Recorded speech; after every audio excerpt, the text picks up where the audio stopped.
Next section is 5.5. I'm calling this sort of integration by substitution. A lot of the times it's referred to as U-Substitution. What we're doing is it's a little bit of like a bait and switch kind of move that we're going to use to help us essentially undo the chain rule. We're trying to sort of find an integral and an antiderivative for something that, as a derivative, you would have been using the chain rule on. So this is something where you have kind of an inner and an outer function, right? There's just sort of more moving pieces. And so you obviously then kind of just naturally get a more complicated setup. So we have to be kind of clever how we're going to deal with this. So first things first, just sort of remember what the chain rule looks like, right? The chain rule itself sort of in its generic form. You're talking a composition, right? So f of g of x, you have kind of an inner and an outer function, right? G is the inner and then f is the outer. And then as far as derivatives go, you do, right, the derivative of the outer function, you kind of leave the inner function alone, and then you're going to multiply by the derivative of the inner function. So what we're sort of trying to do then to do a U-substitution is we want,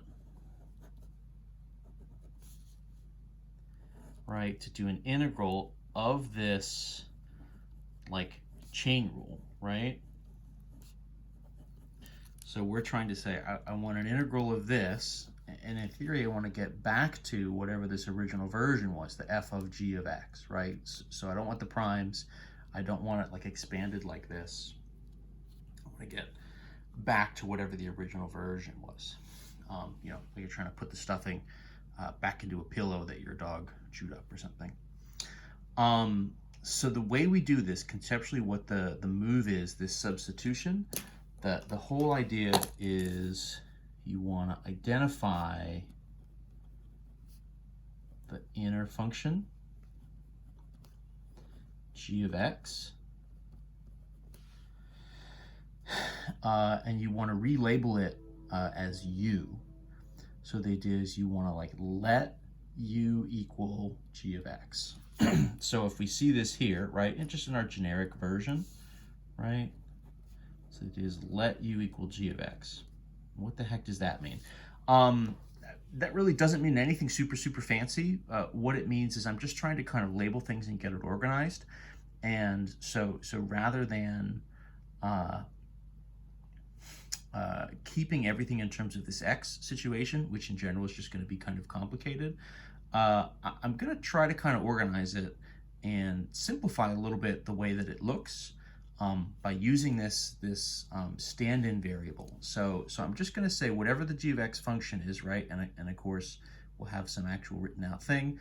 I'm just going to call it u. I'm just going to use this sort of dummy variable u as a stand-in, right? So now anywhere in the original where I had this g of x, this inner function, I'm going to kind of replace it with u. Now, obviously in the chain rule, the other thing that we get here is g prime of x, right? The derivative. So if u equals g of x, then what we would get here is the derivative, right? G prime. Our notation here would be du over dx, right? So we're taking the derivative with respect to x. The variable itself, we kind of relabeled it as u. So we'll call this du over dx, right? That's kind of our notation. And then if I just do a quick little like cross multiply,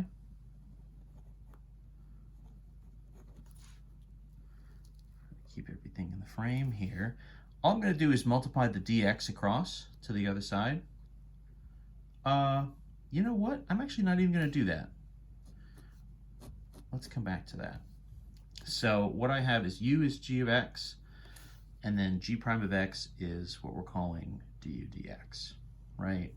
So if I start to replace in the original, if I start to replace this with some of these new values, so f is still here, right? F prime, but now instead of having whatever this like more complex g of x function was, I'm just kind of using this subbed in variable u. We said g prime, right? Whatever this derivative is, That's what we're calling du over dx, right? That's sort of the derivative of u with respect to x. And then we've got a dx here on the end of it. You have probably so far not even really thought that hard at all about integrating, and whether it says dx or dt or dm or whatever, right? It could be any kind of variable as long as it matches up, we're fine. Now, part of what's happening to us here is we're getting two different variables involved, and really what's happening is I want everything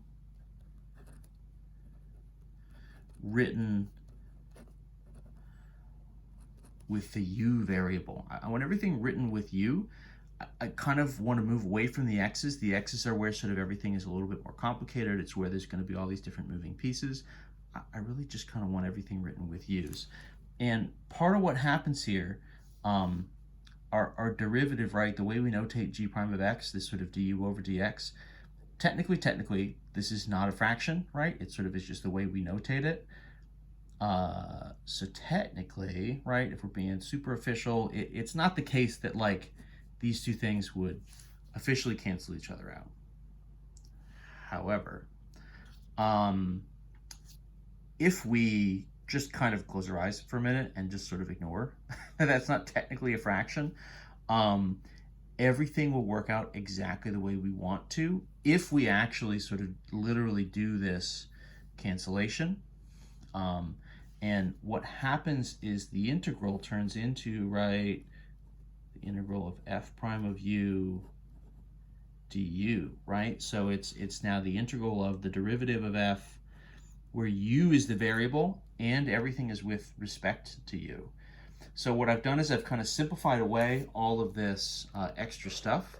I get a simpler version of it. I get a simpler expression, but I have u as my variable now. And so then, of course, the antiderivative, right, if this is f prime, the antiderivative would just be regular f, f of u, the most rude possible function, plus big C. But then, of course, right, we can sub back in, right? What did we say? U is just g of x, right? So this is just going to be, back to what we were hoping, f of, right, the u value here was just this g of x plus big C. So this gets us exactly what we want. Right, it's just this kind of bait and switch. We're just sort of subbing out this sort of u variable for the inner function, this inner g of x. Now, that probably, without actually having an example that goes with it, probably mostly seems like gobbledygook and seems just like random nonsense. So that's fair. What happens here, right, really what the strategy is, this is kind of like, it's almost like setting up one of those big machines you see sometimes, especially now that everybody's sort of locked at home, right? Everybody's got a lot of time. You can make things, right? You have marbles that like go down the bookshelf and then they like, go into your shoe, and then it comes out the back of your shoe and rolls down the hallway, and then it sets off a mousetrap, and then it does this. I forget what those machines are called, and I'm in the middle of the video, so I'm not just going to sit here and Google it. But those things, the idea is you have everything set up just right, so that once you start it, everything kind of falls into place and you get the result that you want. Conceptually, right? Obviously not exactly, but the idea with this U substitution is to do something similar to that. You want to set it up just right, such that you can kind of flick a switch and have everything fall into place. So the big move here is you want to pick the correct U. So to make this work, to make this actually work in a real problem, what you need to do is pick the best U. You need to pick exactly the right U. So good options would include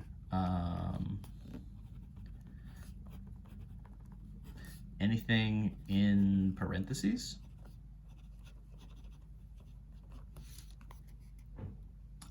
that's going to be a good option for you. These are supposed to be the inner functions, right? Pick the correct U, right? You want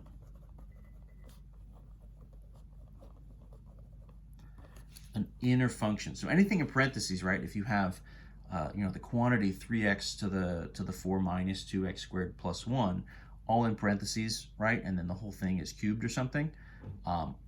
That's going to make a good U. Similarly, anything that's like under a root,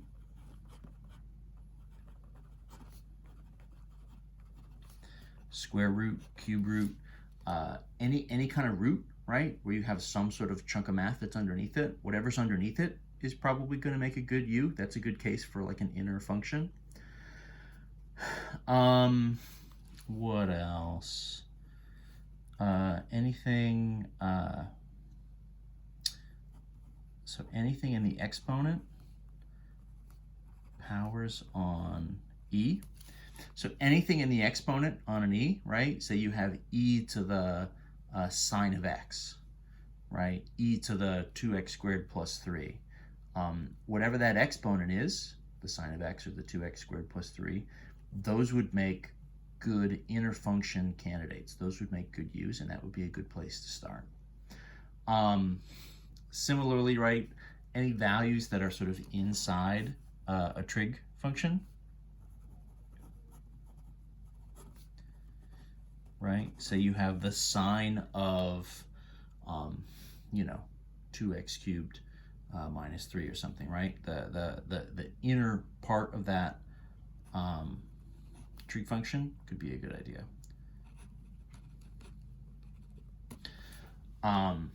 There's some other options. We're gonna expand this technique in some of the other sections, but that's a pretty good starting place. Those are a couple good candidates. What I wanted to do next, obviously, is actually run some examples so you can sort of see this process all laid out. But I wanted to sort of get some ground rules here first, so we kind of had something to start with. So coming up next video, we're actually going to start running some examples. So see you there.